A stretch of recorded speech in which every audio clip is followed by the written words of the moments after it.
So my fellowship was looking at interprofessional learning and in health, that is really about different health professions working together for the benefit of patients or clients. Translated to a more general higher education context, it's about interdisciplinary practice. In health has been an area that has been the subject of much debate for much time. The OLT, ALTF have funded projects, a number of other funding bodies have funded projects. The key questions that kept bubbling up were around, very loosely, what should we be doing, how can we afford it, and what are we trying to achieve with our students in terms of learning outcomes. So I very bravely committed to not reinventing the wheel and try and pick the point of of where we were all stuck, and that's a whole other story. But for the provocation today, I thought I would share with you what I came to view as 5 reasons why it was so hard. And in the little achievement statement that you've got a copy of here, what I've actually done there is translate them into 5 actions that I think we needed to do. But it was a question about, underneath this, is to what extent have we been innocently trapped into these difficulties, or have we been complicit in continuing to make this particular innovation a hard thing to achieve? And when I started to talk about it in those terms with colleagues, it actually started to have some echoes in other areas. So I'm going to share with you 5 reasons why interprofessional learning was so hard. And the first thing was that it was ill-defined. And again, going into the more provocative area, to what extent did we keep it ill-defined? We resisted articulating a set of interprofessional learning competencies for students that were common across disciplines. America has a set of interprofessional learning competencies. Canada, just across the border, has another set and they're different.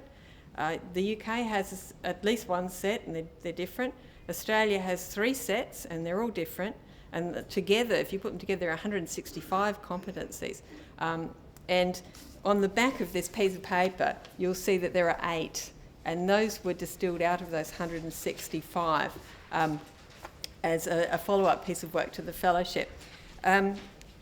But I've been to conferences where we talk about what this particular, what it is the students are meant to know for days without moving off the topic and what it is that interprofessional learning is. So we keep it all defined. The second one is we maintain tension about how we are going to deliver it in a curriculum sense. In this particular context, are we talking about common curriculum, students all coming together and learning in classrooms, or are we talking about work-integrated learning where students would be in authentic environments where interprofessional practice is being demonstrated? The third reason that it is so hard is we are vague about who's leading it, and I sometimes call this the leadership hot potato. You go to the deans and say, this is really important, and they say, well, I really think this has to be a ground-up enterprise. It has to grow organically. It's a good thing, and once it's really come together and we decide what we want to do, then we'll commit to it. And of course, you go to the teachers and the tutors and the supervisors in the workplace, and they say, well, your deans think you should be leading it, and they say, oh look, I just wish they would say we're doing it and we could all fall in behind.